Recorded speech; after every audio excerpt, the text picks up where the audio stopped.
A late afternoon drive home turned into a nightmare in a leafy, well-to-do neighborhood when the hum of the engine was drowned out by a hostile shout, "You don't belong here," before he could process the insult. A heavy fist shattered the passenger side window, sending jagged glass raining into his lap.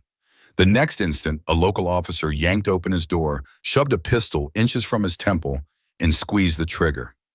Miraculously, the veteran soldier, a lieutenant colonel with decades of combat tours, survived the grazing shot to his shoulder. Pain flared like fire beneath his uniform, but shock froze him in place. That single bullet shattered more than glass. It exposed a raw, unmasked prejudice lurking beneath the polite facades of well-heeled streets. The officer retreated breathless, unaware that the dash cam nestled on the dashboard and the bystanders' phone up the block had captured every brutal frame. Holding up his military ID with a steady hand, the colonel's calm composure marked the moment as both an act of de-escalation and a refusal to be silenced. Rank medals and decades of service meant nothing when hate wore a badge. In the tense silence that followed, he realized no uniform, no title, no history of sacrifice could guarantee safety on his own turf.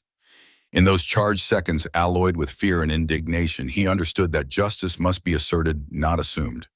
What state do you live in when your country feels like hostile territory? Does skin color decide whether you are treated as a hero or hunted like prey? The screen fades to black on the final shot of the colonel's unwavering gaze, proof that courage under fire can still illuminate the deepest shadows of prejudice. Sirens welled into the night as paramedics loaded the wounded colonel onto a stretcher, the flashing lights of fire engines and squad cars painting the streets in urgent red and blue. He was whisked away to a military hospital under heavy guard, an armored escort that turned a routine drive into a blackout of security and secrecy.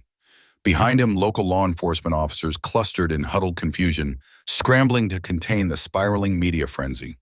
By midnight, every major news network was replaying the dashcam footage in endless loops, the glass shattering the officer's gun, unholstering the steady lift of a military ID against the blood-soaked seat.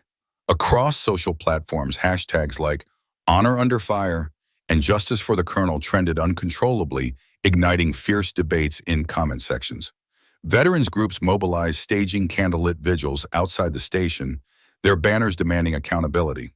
Talk show panels split the screen between procedural experts citing protocol and civil rights advocates decrying systemic prejudice. By dawn, the town's mayor faced furious constituents and national headlines when she convened an emergency press conference on the courthouse steps. Against a backdrop of flag-draped microphones, she announced the immediate termination of the officer who fired the shot and lauded the colonel's unshakable dignity under attack. 2 weeks later, in the polished auditorium of the Cedarville Police Academy, the veteran stepped to the podium once more, this time as an honored guest. Rows of fresh recruits in starched uniforms sat in rapt silence as he spoke, his voice calm yet resonant. "Power doesn't make you right listening, does he?" reminded them, pausing to meet each young officer's gaze. "A uniform unites us. It doesn't divide us." His words, carried on the hush of respectful attention, sparked heartfelt applause that echoed off the walls. In that powerful moment, the first seeds of genuine reform took root in Cedarville, a promise that honor, not hostility, would guide the streets, and that every badge bore the responsibility to protect, not persecute. 6 weeks later, the community center overflowed with neighbors of every background for a reconciliation forum. Black residents recounted days when simple traffic stops felt like traps. Latino families described arrests over trivial misunderstandings. White neighbors admitted decades of silent complicity, comforted by polite refusal to see the truth. Each testimony, raw, honest, often tear-streaked, wove a tapestry of injustices the town had long ignored. In response, state and local leaders took the stage with concrete action plans, a civilian review board empowered to investigate police complaints, mandatory bias awareness training crafted in partnership with community advocates, body-worn cameras programmed to activate automatically when weapons were drawn, and hospital advocacy councils ensuring fair treatment for every patient regardless of race or income. As proposals were read aloud, tears of relief mingled with applause. For many in Cedarville, this was the first time their unspoken past lay bare under bright lights, and the first time they took collective vows to build a genuinely just future. In that charged moment, healing began in earnest. Meanwhile, federal investigators worked around the clock combing through digital trails on the former sheriff's home server. What they found was chilling financial and correspondence links to the Heritage Protection Council, a white supremacist network that had quietly embedded itself in law enforcement. In carefully coordinated operations across 12 states, dozens of officers and public officials were arrested on charges ranging from civil rights violations and conspiracy to domestic terrorism. The scope of the scandal sent shockwaves through police departments, coast to coast, forcing chiefs and sheriffs to answer for long-buried collusion. Back in Cedarville, civic leaders responded with the Pecan Pie Pledge, a symbolic vow to guarantee equity in education, policing, and healthcare. As the reconciliation forum drew to a close, the veteran, her uniform still pristine, addressed the crowd one final time. Systemic change requires sustained vigilance, not a single victory. In that moment, Cedarville's hard-won journey from hidden bias to open justice stood as a powerful example for towns everywhere. The community had learned that true reform is a long march fueled by persistence and unwavering commitment. 1 year after that fateful day, a simple bronze plaque now marks the very stretch of road where a uniformed soldier was nearly killed. Etched in modest but resolute letters, "Honor under fire," reminds passersby that bravery takes many forms, and that gratitude can begin with a quiet act of remembrance.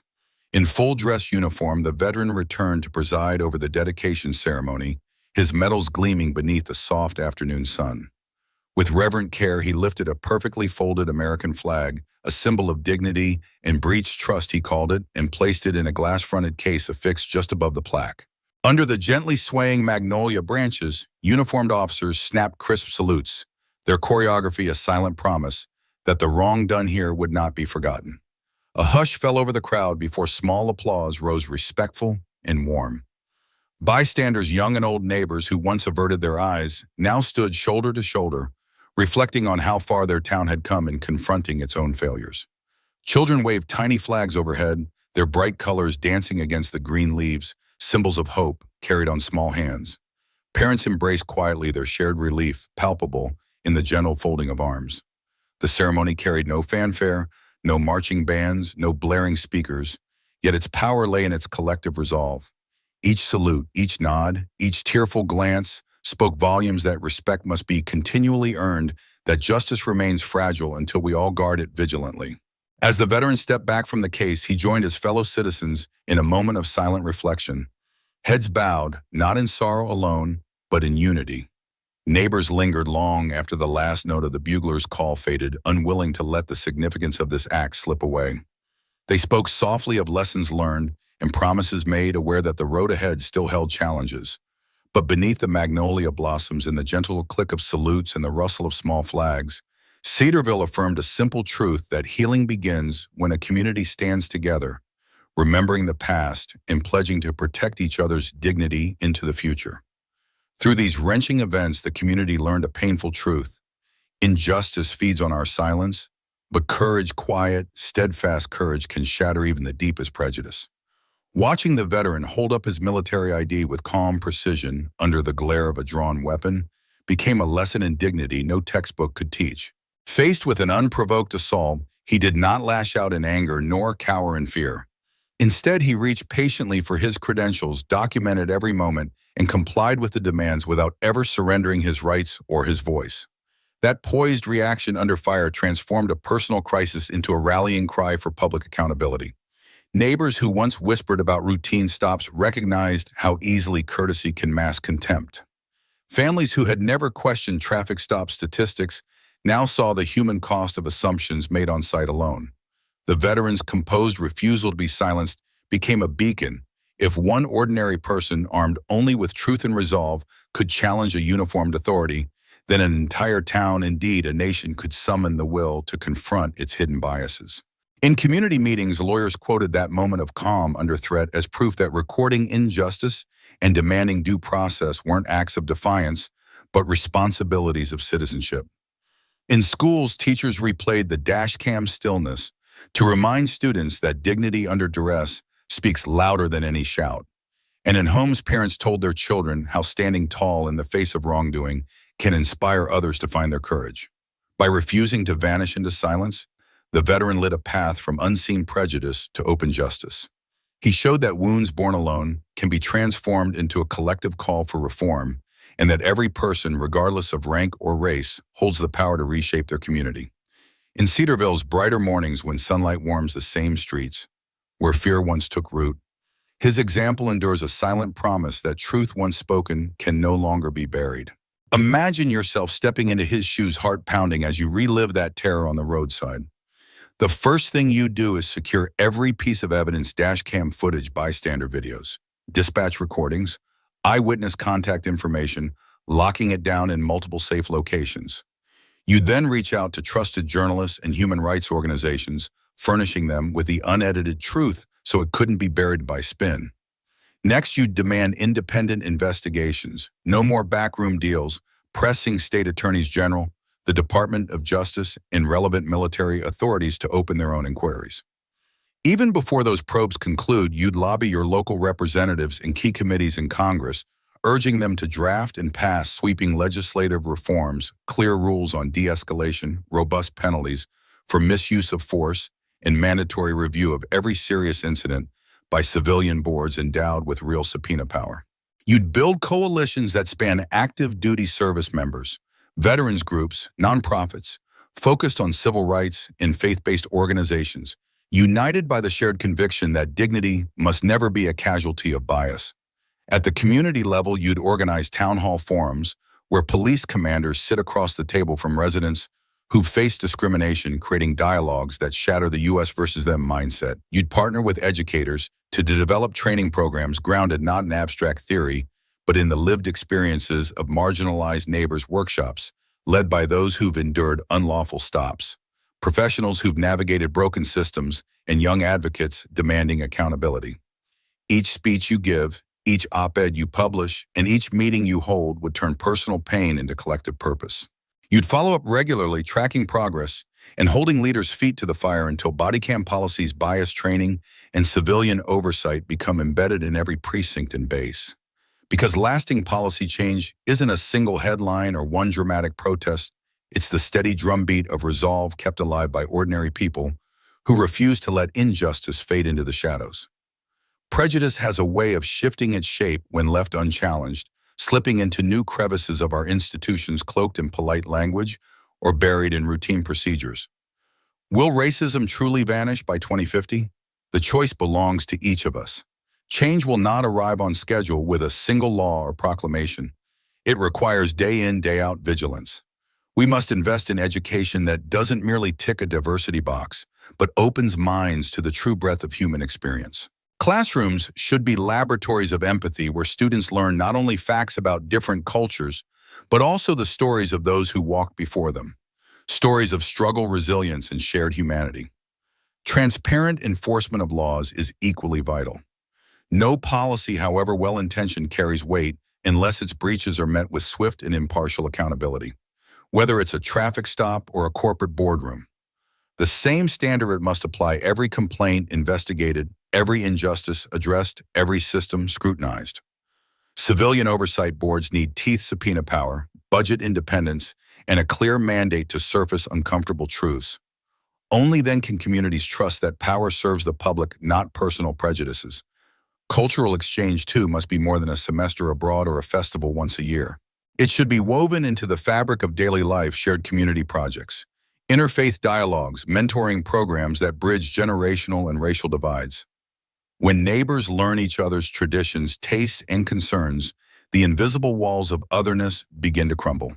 Yet none of these efforts matter unless we each speak up when we witness injustice: a whispered slur in a hallway, a questionable policy in local government, or an unsubstantiated arrest on our streets.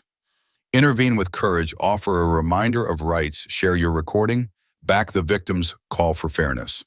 Build networks of accountability that refuse to let one uneventful day follow another as though nothing were wrong.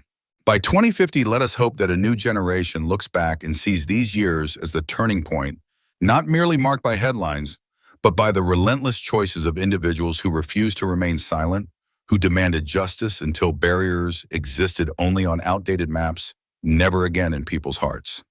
As we conclude this journey, we recognize that we haven't merely witnessed a single abuse of power and its exposure of deep-seated prejudice. We've seen the multi-layered power of every first-hand account, every recorded moment, and every individual brave enough to speak out. Now I invite you, our viewers who have stood with us, to ask questions and start a genuine discussion. Have you ever been misunderstood simply because of how you look or who you are? Are you willing to step in record and share someone else's story when you witness injustice? Or have you remained silent only to regret it later when you realize change might have begun with your own voice? Please share your deepest emotions, the anger you felt witnessing unfairness, the ache of knowing courage doesn't always bring immediate reward, or the spark of hope you experienced when you saw the first steps toward reform. I also encourage you to predict what comes next in your own community. How can an act of bravery like that of our decorated soldier be spread and amplified? What concrete changes are needed right now to prevent similar gunshots from echoing through our streets? Perhaps it's establishing a public hotline that accepts recorded evidence, or launching a drive-in dialogue program pairing drivers and officers in conversation. Maybe you believe the creation of community-led reconciliation councils will be the breakthrough we need. The fight against prejudice is not a one-off skirmish, but a long road that requires solidarity across generations, from elders who have endured discrimination at gas stations to young people who yearn for true equality. When you hit like or subscribe to this channel, you're doing more than supporting one story of courage. You're committing to keep the flame of justice burning, to refuse to accept silence as complicity, and to demand transparency at every turn. Let this video be more than something you watch and forget. Let it become the catalyst that empowers each of us, no matter where we live or what we do, to record, to share, and to fight for the voices that still go unheard. Thank you for staying with us until the end of this story. Now it's time to turn our feelings into action. Leave a comment about the most profound personal experience of injustice you've witnessed or endured, and share your ideas on what the next steps should be in your community. We are not alone. Every story and every conversation contributes to building a fairer, more just society for all.